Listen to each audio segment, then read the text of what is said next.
One of the worst crime scenes I've ever seen in my policing career. Our Father, who art in heaven. It went to number one hallowed be thy in the name. charts. Thy kingdom come, thy will He be done had a problem on earth with as it religion. is in heaven. I swear day I had daily nothing bread, to do forgive with us this our situation. trespasses, A disco version of forgive it. those who Like doom, trespass doom, against doom, us. doom. What? And lead us not into temptation, I was beyond deliver us saving. from evil. For thine is the kingdom, We have reached the end glory spiritually forever. and financially, Amen. and now we go to God. And I just don't want to feel like I am hiding anymore. Father, who art in heaven, I just wasn't allowed be thy to name. be depressed. Kingdom come, thy will be done. Her body Earth was as it laid is in heaven. on the altar. Give us this day our daily bread, and forgive us our trespasses, as we forgive those Welcome who to trespass against us. Extraordinary Stories And lead us podcast, not into temptation. the religion series.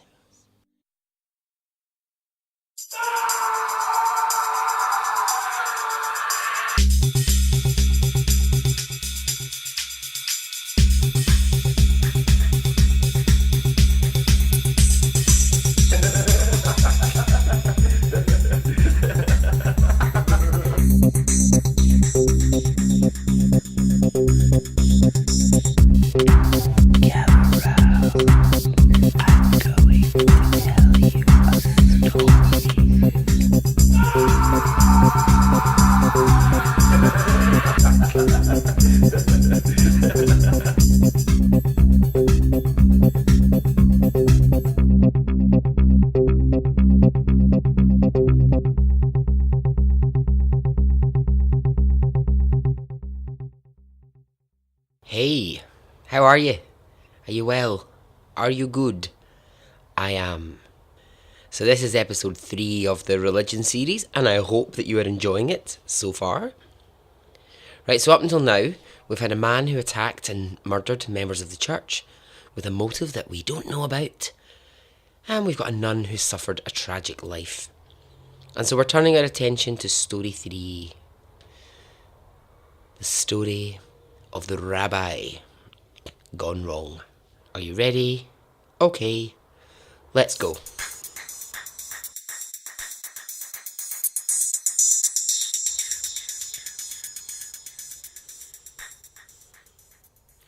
Okay, now that we know we're discussing a rabbi, which rabbi are we talking about? Well, the one and the only Fred Newlander. Have you heard of him? Well, if you haven't, you're soon going to know all about Fred. Alright, let's start with where the story takes place. So it starts in a place called Cherry Hill. Sounds nice, doesn't it? Cherry Hill. Sounds lovely. Cherry Hill is just outside of Philadelphia. Now, it's got a lot of churches and it's got a lot of synagogues. It's this sort of really picturesque, lovely, quite quiet place. I think Cherry Hills back in the day was like quite the sort of like lovely little place that you would take your family to live just a nice sort of quiet, wholesome life. Does it always stay that way? Well, you know what, fine, well, when I ask that question, I mean, you know the answer's going to be no. So Cherry Hill has a really large, diverse range of faiths, hence the large number of religious buildings that it has. Now, at the time that our story is going to take place, this is the mid-90s, is really when the story happens. Cherry Hill has grown from being that sort of lovely, quiet little place into quite a metropolitan town. There are loads of new housing developments. There are malls being built. There are casinos. More and more and more people are coming to live in Cherry Hill. It's becoming really crowded, really busy. So the Jewish community within it just gets bigger and bigger and bigger. Lots of people at the time were like annoyed about it because they were like, it's just basically Cherry Hill was once not annoyed about Jewish people, annoyed about the fact that like it had just become what they were calling just another American city. It's just becoming another place with the same generic restaurants and the same generic shops that everybody else has got. So it's 1994, and there is a thriving congregation called Makur Shalom. Their congregation is the biggest for miles around, and it has the most incredible temple. I mean, you couldn't miss this building. It's fucking huge. It's absolutely huge. It's just this big, shiny temple in the middle of town. Let's talk about how that temple came to be. Let's start with Fred Newlander, the rabbi, and his life, leading up to what will become his defining moments. So Fred Newlander is a strong leader. He's adored by his followers. He is a powerful character in Cherry Hill. He is the rabbi in charge of Makur Shalom. This is his temple. These are his people.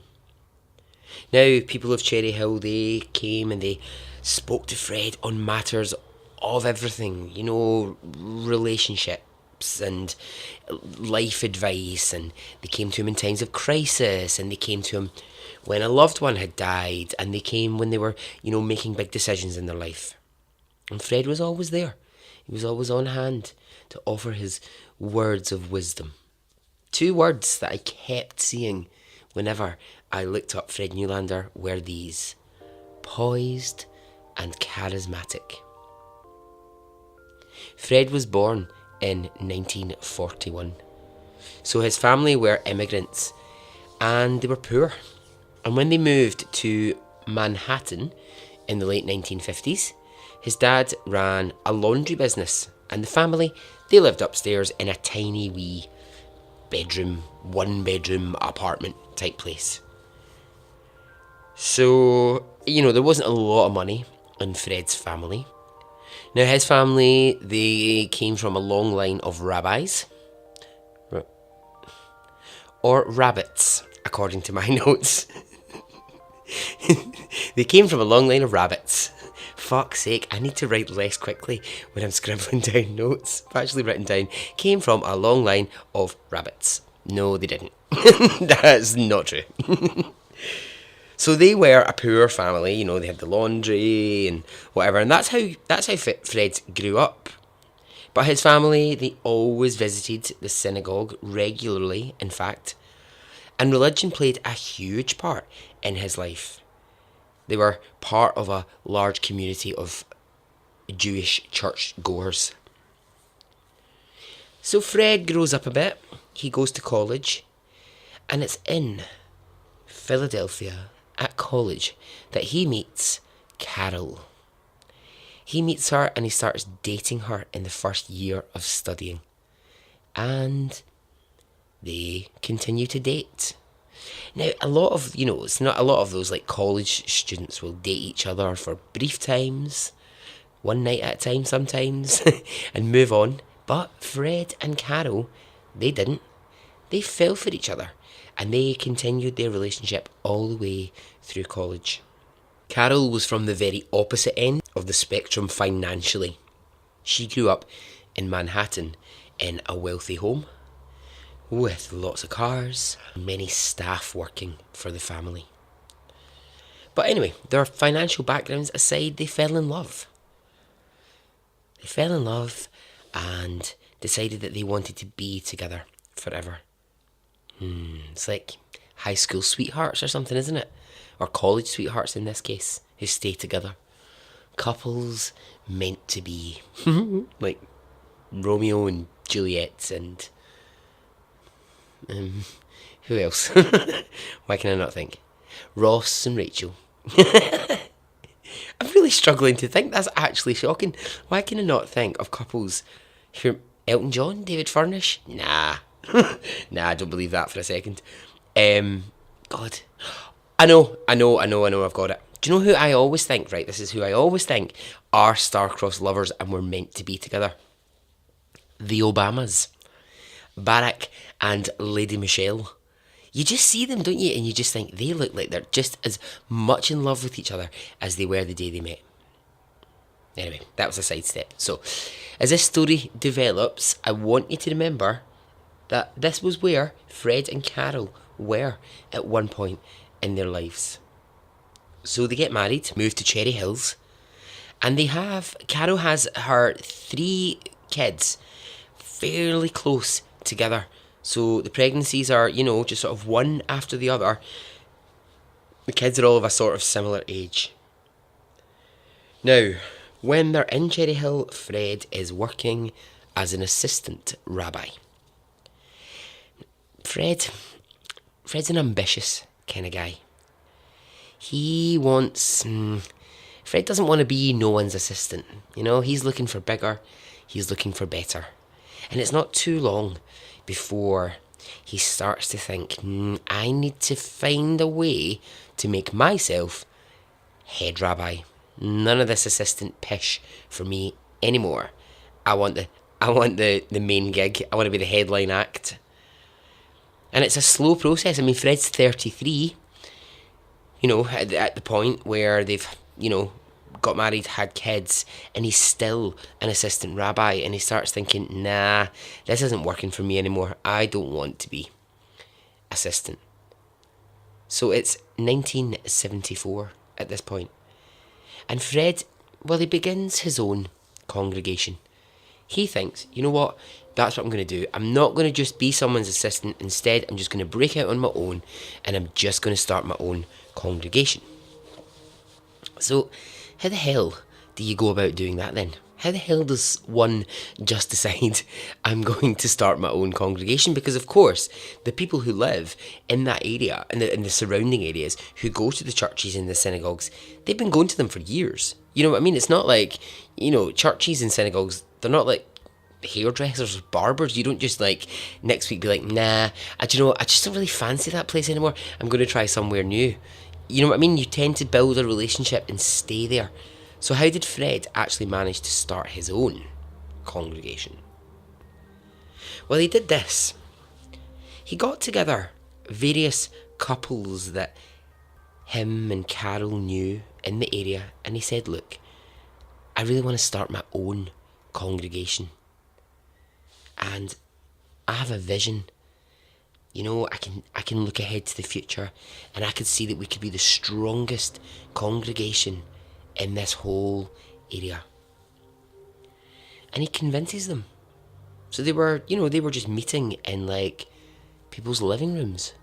Sometimes Fred and Carol would just have 6, 7 different couples around to their house of an evening for Fred to be able to give them the spiel, give them the chat them up a bit, and be like, come with me. I'm making a new congregation. Why don't you come with me? He starts to talk about, I have a vision, and I want this new synagogue. He starts to talk about, how he wants this big, beautiful building in the middle of town, and that's his vision. He's like, we can really, through my vision, we can improve this community. We can make Cherry Hill a better place to be. Not that it was a bad place to be, but Fred's like, we can really, make this somewhere that's on the map in the world. People will know about our congregation and our temple. So the people who gather in the living rooms, the couples, the friends who are listening to the word of Fred, what do they do to help? Well, they reach into their pockets, is what they do. They reach into their pockets, their bank accounts, their investments, and what they do is they collect money, the money that Fred will need to make it happen.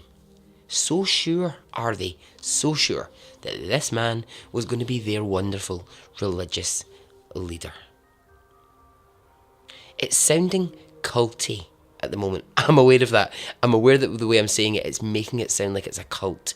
It's not actually a cult. I don't think Fred's a cult leader, but I just think at this point he's displaying slight signs of a bit of that behaviour, but he's not controlling people. He's just bending people's minds to think that his congregation and his new temple will be the best place that people could go, and people are buying this and going with them. You know, he's not manipulating them with his mind. He's not using mind control or drugs or anything. Do you know what I mean? It's not that. He's not some cult in a field somewhere. He's just trying to build his own thing.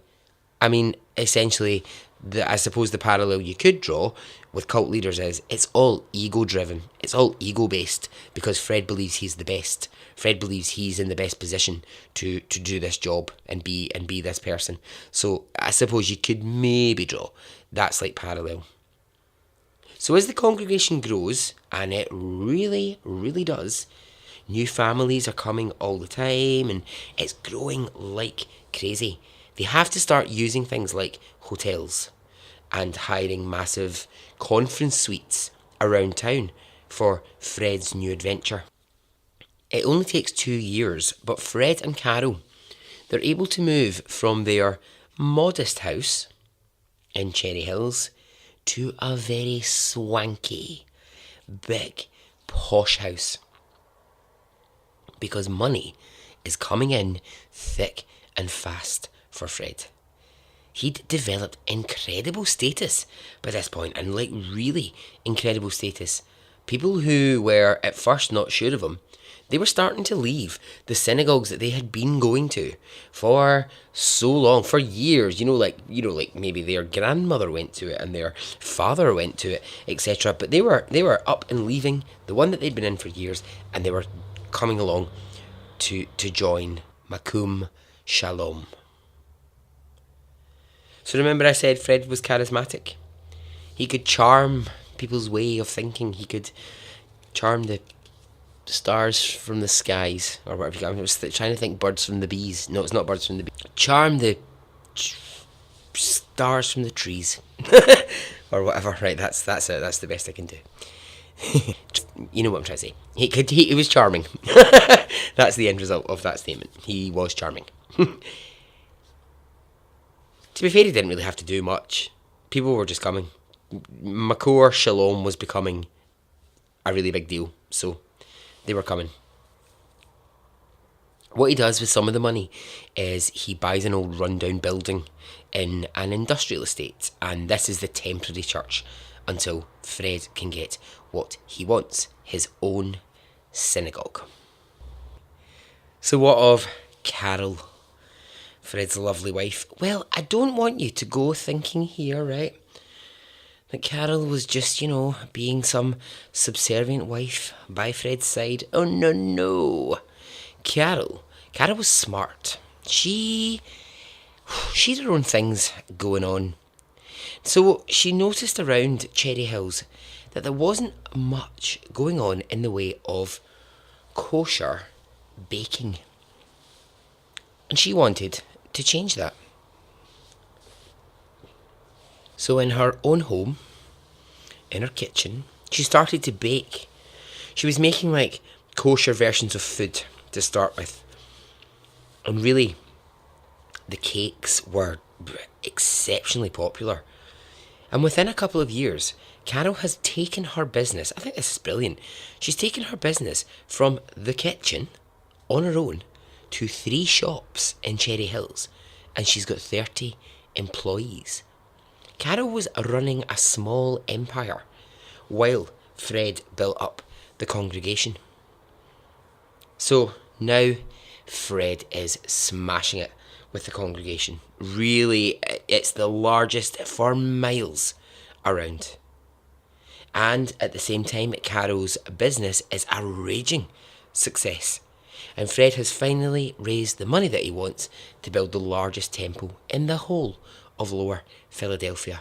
A huge structure. Remember I said this in the beginning? It's very expensive looking. It's a lovely big building.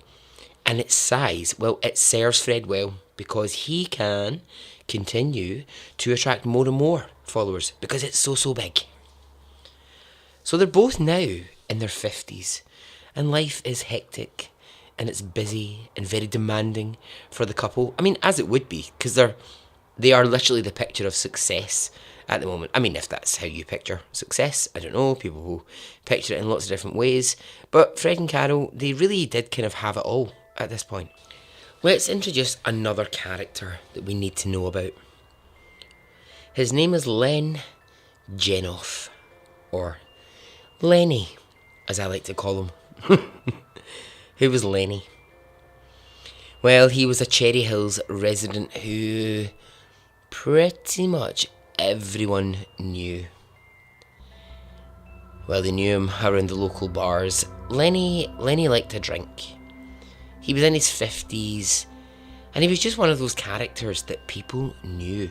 People knew him because, for want of a better way to put it, he was a drunk.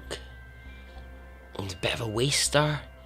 You know, every city, every town has got those, but Lenny was kind of that for Cherry Hills. The other thing that he was known for is that when he had a drink, he liked to start telling stories from his life. Some really interesting stories. So the reality of it is, Lenny is a man in his 50s. He's almost entirely broke. His wife and his son have both moved out years before because of his alcoholism. So actually, you know, in a sad way, Lenny's just a bit of a lost, lonely alcoholic. Now, when I say that he liked to tell stories, I mean, at any opportunity, he would start to tell a story about his career in the CIA. Okay? He would blame the fact that he's a burnt out man and that he drinks so much on the fact that he worked so hard at the top level of the CIA for years. He told stories about being there at like major assassinations, and he told stories of all these world leaders that he'd met and dictators that for years no one could get to, but he was able to stand next to them. And yeah, he would tell them, he would sit in the bar, get drunk, and tell people that he was in charge of keeping government secrets, and that, you know, he would be killed should he reveal anything. I mean, you know this kind of guy in a bar. The kind of guy that's just had too much to drink and is just talking big, hairy bollocks. You know, and slight interruption here, actually, right? I'm just going to tell you this. I was in a bar on Monday night. I was just doing some work, right? I was just sitting, just having one quick pint. I was just like, alright, okay, I'll just doing some work. And I ended up sort of like talking to the guy next to me. Very boring, but basically his chair was in an awkward position. I had to move it, blah, blah, blah, blah, blah, blah. And anyway, chat. And guy from England, from the north of England. And he's like, oh, what are you doing? And I was like, oh, I'm just doing some work, blah, blah, blah. And I said, oh, what are you doing? And he's like, oh, I'm a chef. I'm up here at the moment because I'm working on a couple of big projects. And I was like, all right, great. Got chatting with him. Turns out this guy was the personal chef to Beyonce and Jay-Z when they went on tour. Now, so just the reason I've remembered him is because Lenny would sit in a bar and talk shit about, you know, I know all the government secrets. So when this guy started saying it, I was like, okay, we've got a bullshit merchant on our hands here. But actually, then I was looking at him going, you don't look like a bullshit merchant. So then he pulls out his phone. And again, this was not in the boastful way. I almost was like trying to pull the information out of him. Pulls up a picture. Oh, there he is, standing in a kitchen. He's cooking. Who's next to him? Beyonce. Pulls another photograph. Who's next to him? Oh, it's Jay-Z. Then them all together. And I was like, what? I just literally had that moment where I was like, fuck, I wish I had my microphone with me, because I would so just whap my microphone out right now. I'd so whap my microphone out and start interviewing you and be like, tell me all about it. Yeah, he started talking to me about, he finished that contract with them, and then he's now contracted to go on tour with U2. Brilliant. And then I was like, it's incredible. It's like, tell me all about it. And he was like, you know, it's one of those things where people think that chefs are like, you know, they just click their fingers and they get whatever they want. And he was like, generally being a personal chef for people of that status and that sort of famous, he's like, it's actually quite a nice job, because they tend to talk to you. They don't tend to just demand what they want. So I was like, seriously, you would sit down with Beyonce and be like, what do you want to eat, Beyonce? And he was like, well, you have to. He was like, you have to have that conversation because otherwise, I don't know what I'm making. I need to look at, like, and it was just fascinating. He was telling me that the process is they sit down with the tour schedule and they look at it and they go, right, okay, we're going to be in that country at that particular time, but then we're moving here and we're shifting time zone. So when will Beyonce eat in this time, and what is it likely that she'll want? And then she inputs and says, do you know what, that's quite early morning and I've got a show at 7, so is there any chance that you could make food for me at this time? And it all just gets put into a schedule. I was like, I love this story. It was just so fascinating. But anyway, he was running for a train, which is so annoying because I could have talked to him forever and just got lots of interesting stories. Anyway, that was such a distraction. I'm so sorry. Back to Lenny. Right, Lenny the drunk has got a story for everything. He's one of these guys, right? No one takes him seriously. They all do an eye roll when his stories start. But he is trying to clean up his act, and so he goes to Alcoholics Anonymous. Someone recommends he goes and sees if he can sort it out. So he goes, and it's when he's in Alcoholics Anonymous that someone says to him, have you considered seeking some help from God? Have you thought that maybe, bringing religion into your life might be a way for you to move forward? And he sort of thinks about it and says, well, I haven't really thought about it. And they say, well, there's an amazing congregation in town. It's called Makur Shalom. You should really think about it. You should go and meet Fred Newlander. So he goes and he meets Fred. And he says to Fred, look, here's the situation. I don't have the money to join the congregation. Now, Fred has been a little unforgiving of people in the past if they come and they don't have the money. Because as much as he's, I'm your rabbi, I'll stand by your side and do all these things, Fred's treating Makur Shalom very much like a business. However, he looks at Lenny and he says, okay, lets him in. He says, I'm going to let that slide. I'm going to let it slide that you don't have the money. So it's not long before Fred and Lenny, they become friends. Fred likes a drink. Fred smokes secretly. Now he hides the fact that he smokes, but Lenny also smokes. So the two of them, they end up hiding away in corners away from other people, hiding the fact that they're smoking. And sometimes, Lenny helps Fred sneak a wee drink here and there and whatever. So, the two of them, they have this kind of sort of brotherly relationship thing going on. And it's very quickly that Fred is starting to give Lenny sort of responsibilities within the congregation. He's saying, Lenny, can you kind of arrange this thing for me? Or can you collect money for that particular thing and whatever? It never really quite crosses into the sort of Fred personal life. Lenny never gets to see where Fred lives. He never gets introduced to the family. It's kept quite sort of businessy, but sort of sneaky business in a way, Now in their home, one of the things that Fred hates is that Carol brings home her receipts from her businesses, which are just going through the roof, and cash on a weekly basis. So on a weekly basis, rather than go to a bank with it, she brings home upwards of, get this, $25,000 she brings home in cash sometimes. And she sits and she counts it at the kitchen table. And Fred hates this because he thinks, well, there's not very much between you at the kitchen table and a bloody intruder standing outside who could just come in and literally rob us right now of that money. So on the nights that she's going to be bringing home the cash and counting it, what he does is he gets Lenny to sit outside in a car and just keep an eye on the neighbourhood, make sure that no one's followed Carol home with the money. Fred's really sort of taken Lenny under his wing.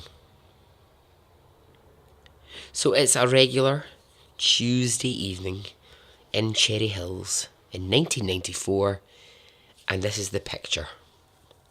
Carol is at work, and she'll be there until 8 o'clock because she's got a meeting with her staff. Now Fred, he's been working all day, but what he does is he nips home quickly, and then he goes back out to the synagogue for the evening. Now I told you that they had 3 children. Now these 3 kids, by now they're all grown up, and 2 of them, they've moved out of the house, they've started their own lives, their own families, and only one son remains in the house. And this son is at college, and his part-time job is in a hospital. He's part of the EMT services. So, the house is empty because Carol's yet to come home, Fred's been and then he's left, and the son has gone to work. Why did Fred go back to the synagogue in the evening? That was because there was an assistant rabbi, which he was himself many years ago. There was an assistant rabbi leading a service, and Fred wanted to be there to offer some advice. So Carol gets home, the house is empty,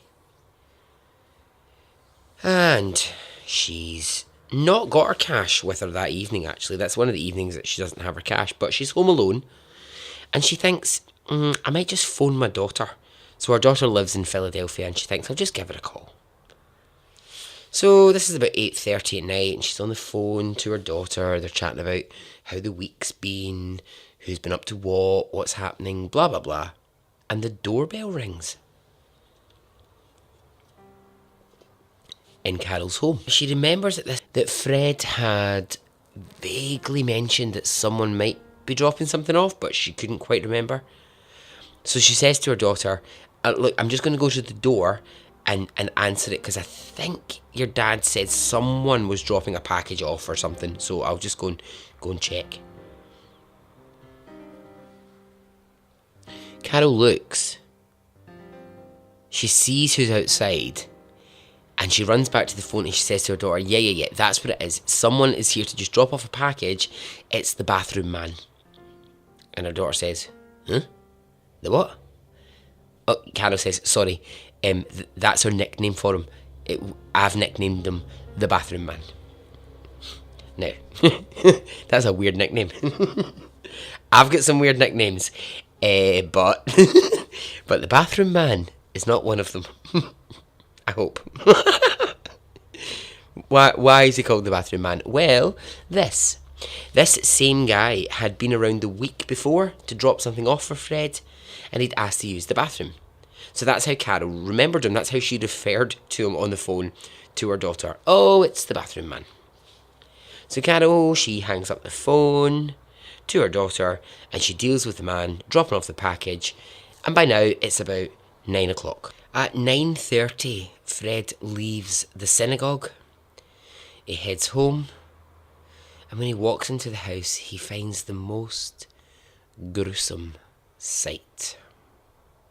The living room is covered in blood. There are pools of blood everywhere, and laying in the middle of the living room floor is Carol.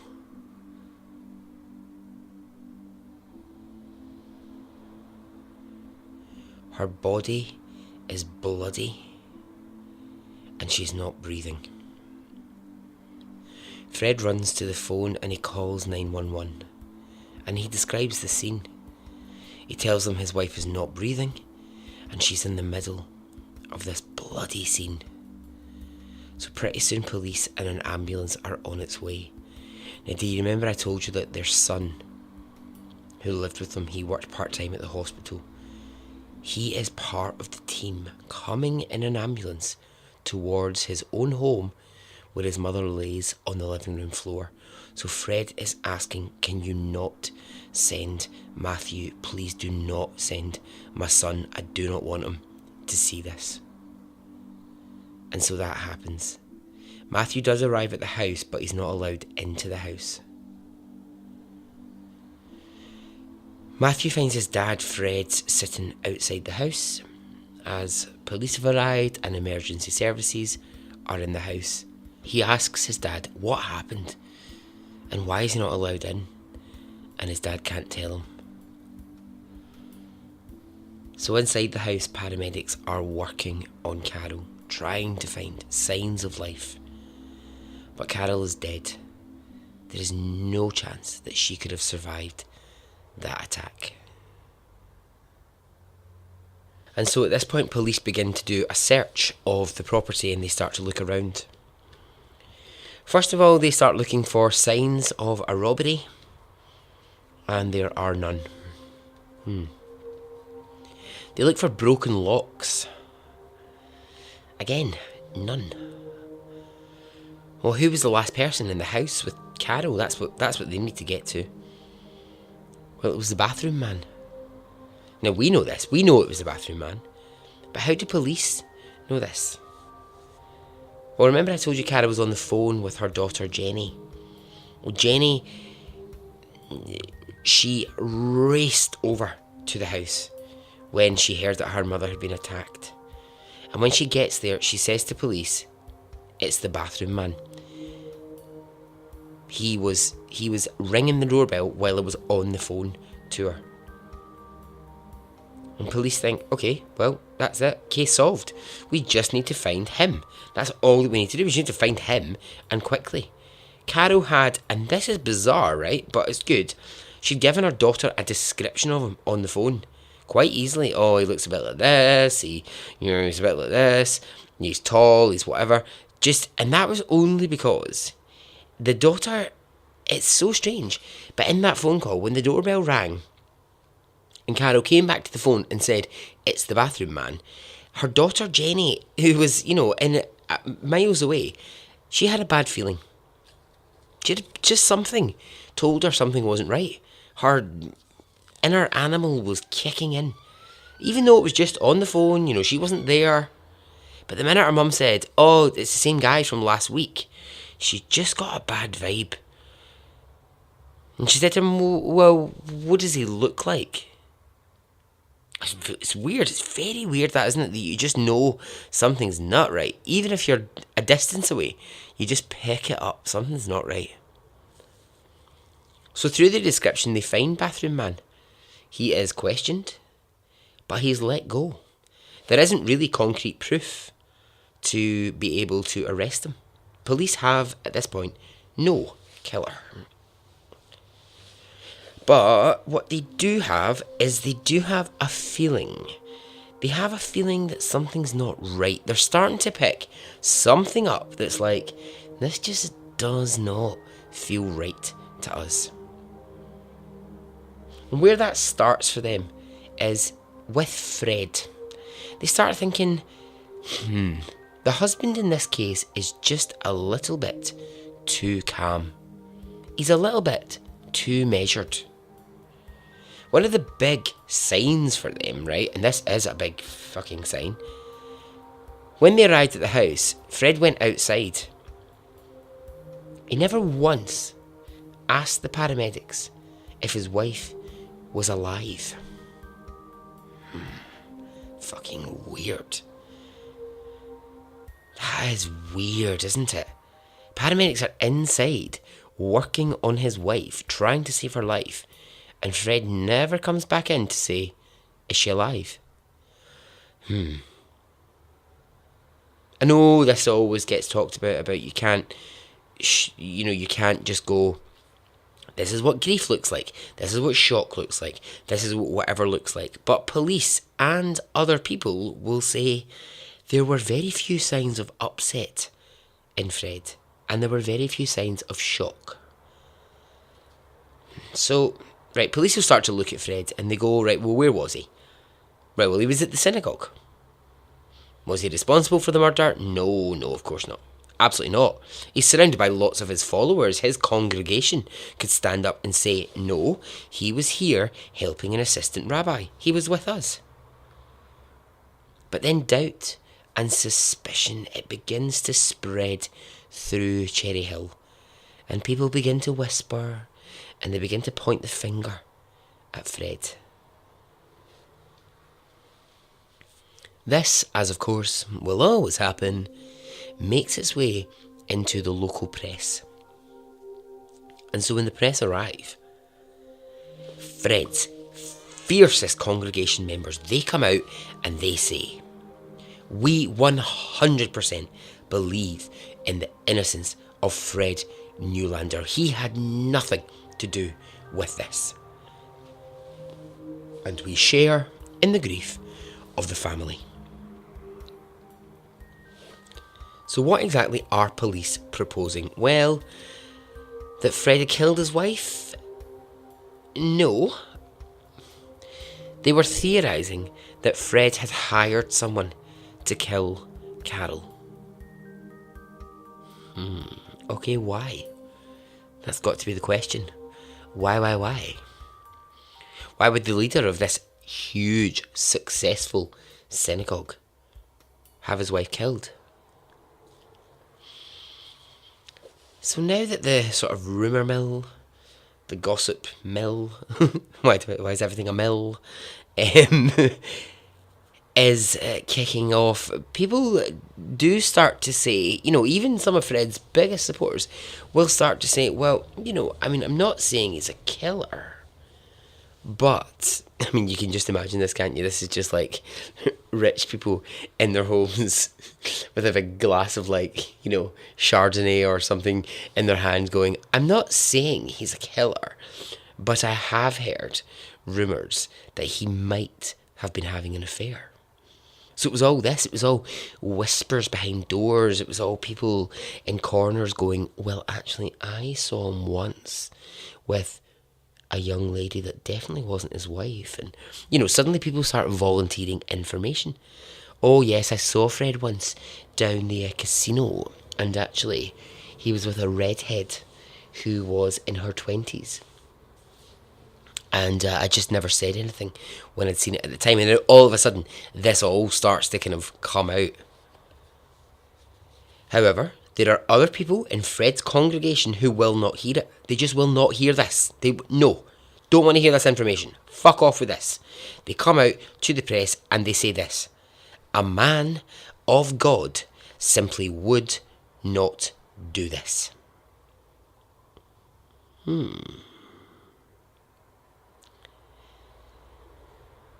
So not able to prove that he's been involved in Carol's death, the rumour mill, again we're back at the mills, the rumour mill around the affairs begins to just heat up. More and more people remember seeing him with such and such and such and such. And eventually Fred comes forward, breaks his silence and says, yes, okay, I admit it. I have been having affairs for years. Now you can imagine how that went down in the congregation and in Cherry Hills.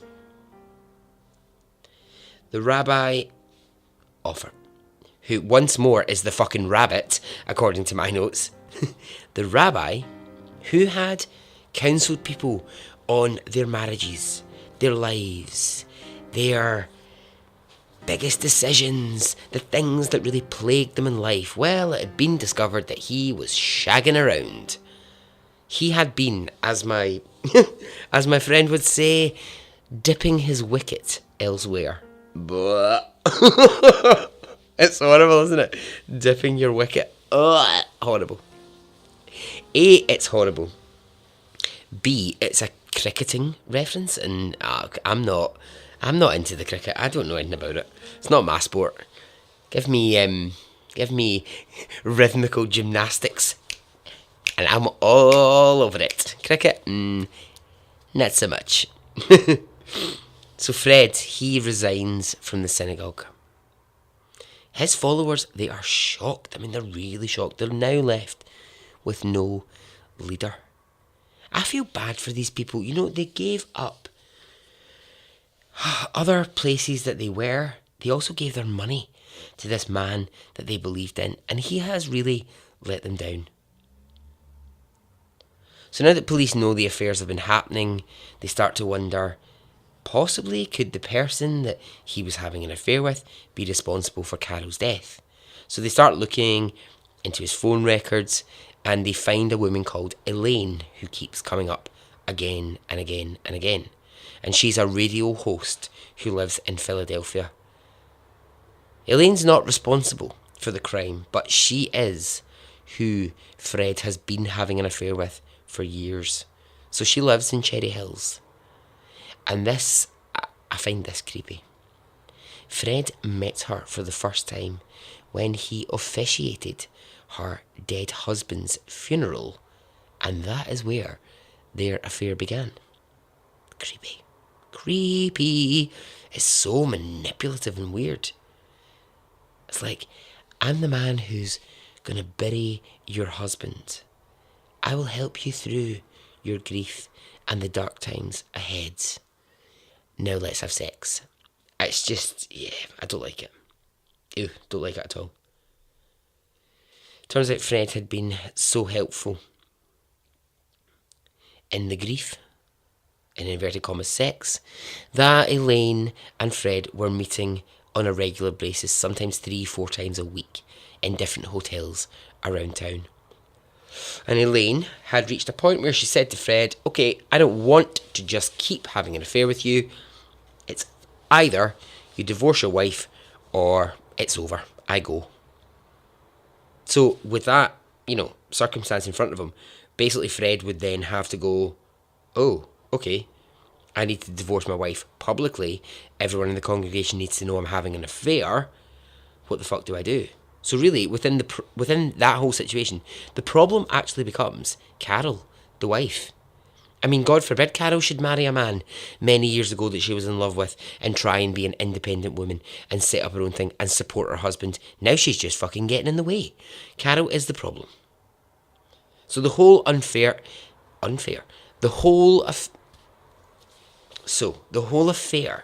unfolds in the press, and everyone now knows that the great Fred Newlander, the incredible rabbi, has been pumping someone else for years. Oh, Fred. Fred, where did it all go wrong? I'll tell you what it is, mate. It's your ego. It's your ego. You're too big for your boots. Honestly, if you're listening to this, Fred, listen to my advice. You're too big for your boots. You've got ideas above your station. So someone who's still hanging around in the background of this story is Lenny. Remember Lenny? Drunk Lenny? Tells many a tall tale about the CIA. Well, he's still around and he's still supporting Fred. But not much is really moving forward with the case, and for 3 years, nothing happens. 3 full years, not a thing happens. And police just assume that Carol was attacked by someone in her home at random. Just an intruder broke in and attacked her.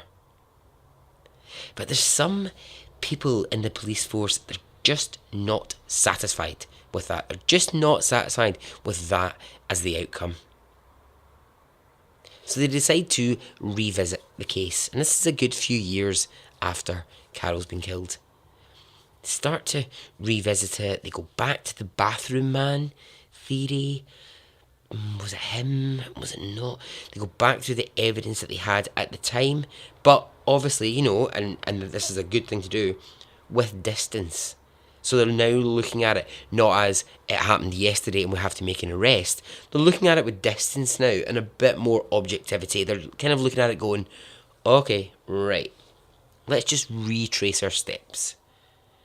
So they do that, they put together the evidence and they decide that actually they think that they have enough to go back to Bathroom Man and make an arrest.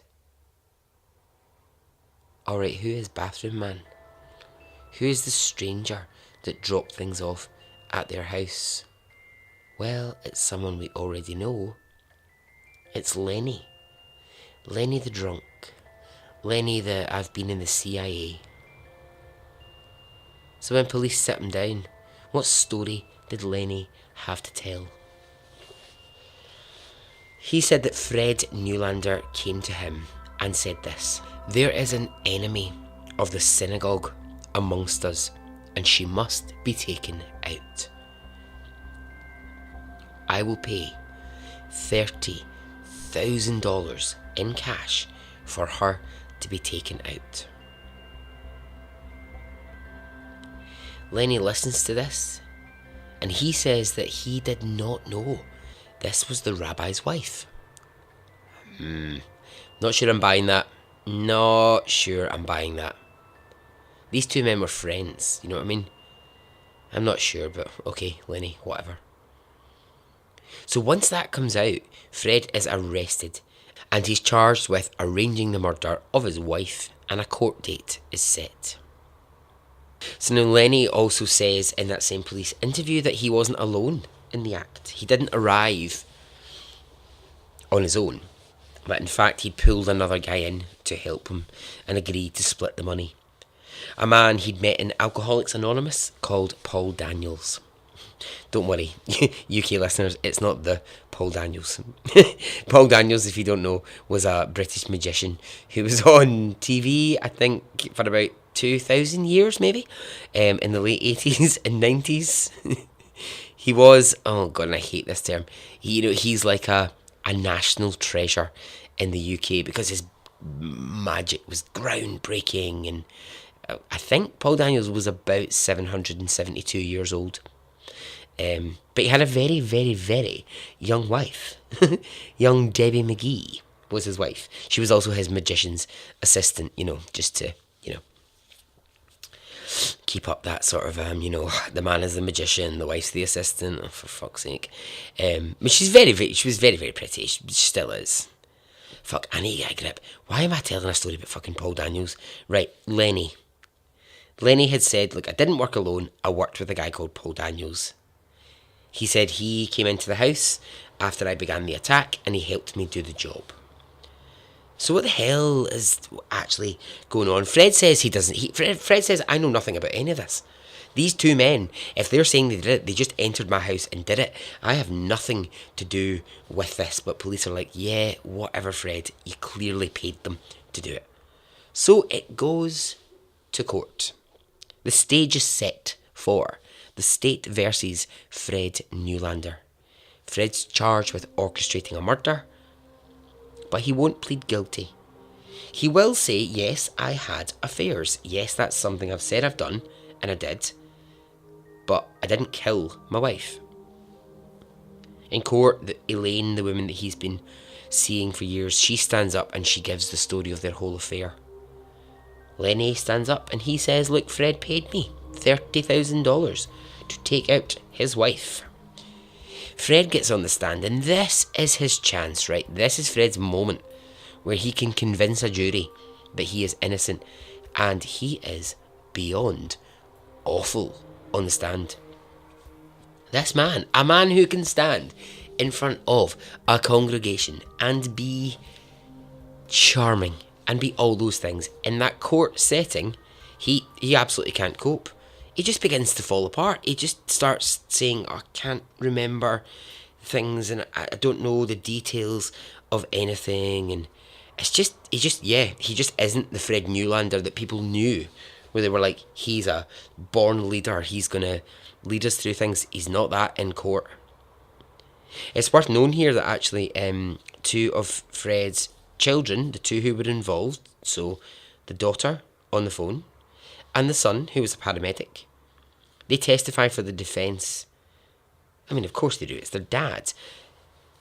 They get up and they say, look, he loved our mum. There's no chance that he did this. He did not kill our mum.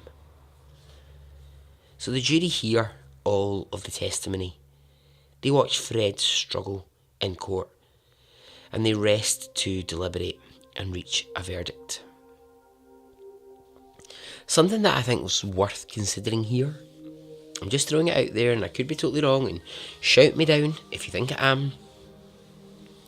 Fred Newlander has his supporters, and while I'm not saying that Fred's supporters were in that jury, of course I'm not saying that, what I'm saying is that Fred's church had hundreds upon hundreds of members, and those members, they had family, and those family, they had family, and it's a community. Fred's congregation was no longer just this kind of small thing, it was huge, it was sprawling. So it'd be wonderful to think that every jury was completely impartial, but there were people who will have connections to Fred, because the court that they tried Fred in wasn't too far from Cherry Hills. Maybe I'm wrong, I don't know. Maybe I'm wrong in that, I don't know. I just get a feeling that yeah, maybe, I don't know. The jury are out for 2 weeks.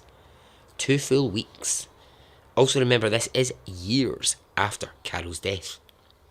This process is taking forever. After 2 weeks, the jury return. The court settles down. Fred waits for his fate. Is he going to be charged with the murder of his wife? No. The jury can't reach a verdict. It's a 9-3 in favour of guilt. But essentially, it's a hung jury. Now, as we know, a hung jury doesn't mean he's innocent. But what it does mean is that 3 people in that jury believed that he was innocent. 9 people absolutely thought he'd done it. 3 people, they didn't. They thought he was being set up. So the rabbi is a free man. But the prosecutors in this case are livid. They want another go at it. They're absolutely furious because they just think that's not the correct ruling. One of the prosecutors, he sees in the newspaper the next day a photo of Fred Newlander laughing and smiling and having a great time as he leaves court, and he thinks, no fucking way. This man thinks he's beaten us, and we will prove that he did it. So a second trial begins. The same evidence is put forward, but there is a major change. This time, the 2 children, Jenny on the phone, Matthew the paramedic, who before had testified that their father was innocent, they now sit on the side of the prosecution. The son who arrived that night and sat in the driveway with his dad describes how calm Fred was. He said he wasn't crying and he wasn't upset. The daughter says he was completely unshaken by the death. So why have they switched? Why? Well, basically they had watched the first trial, and through that first trial they changed their opinion. They completely switched their opinion on whether their dad was guilty or not. And they started to doubt his innocence. Having Fred Newlander's children as part of the prosecution, it did something really powerful. It made the job quite easy for the jury. He was found guilty in the second trial. And the wave of hatred from the community, from his followers, was fierce. Fred was sentenced to life in prison. Lenny, the bathroom man, was sentenced to 35 years in prison. Paul Daniels was also sentenced to 35 years in prison. So the synagogue, the congregation, well, it continues, and a new rabbi takes over. The things that Fred built are now in someone else's care while he's in prison. And all references to the name Newlander have been wiped from that temple. If you went to, literally if you went to Cherry Hill today, to that synagogue, you would see no trace of Fred's name, Fred's work in that area. Bringing it up to 2019, Lenny served his time and was released early on good behaviour and is now a free man. Paul Daniels is also a free man. So the two men who actually went into that living room and killed that woman are free. But guess who's not free? Fred Newlander.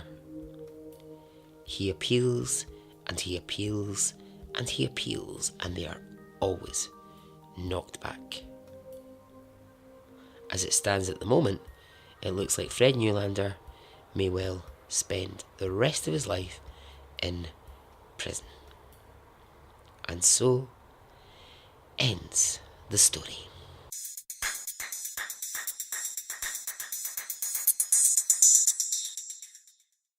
Alright, well, I hope you enjoyed that. I hope you enjoyed the third episode in the religion series. That is, that is one of the earliest stories I ever found to tell on the podcast, and I've just had it tucked away in the back of a notebook for so long and never quite found the right time to tell it. Sometimes that happens. Sometimes I find a story and I'm like, it's not the time. Don't know why. And then all of a sudden, when I thought about doing series, I was like, I can finally tell the rabbi story. I can do the rabbi one. Yep. So there you go. I hope that you enjoyed it, and I hope that you're enjoying the religion series. If you want to get me, you know where you can. Instagram, Twitter, Facebook group. Come along, say hello. It'd be lovely to hear from you. Alright, until the next episode. Okay. Goodbye.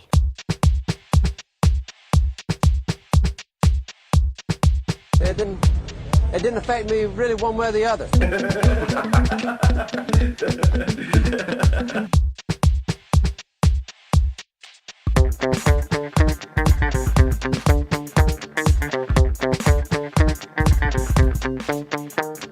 I would imagine from the look on his face, let's get it on, let's do it, let's get it over.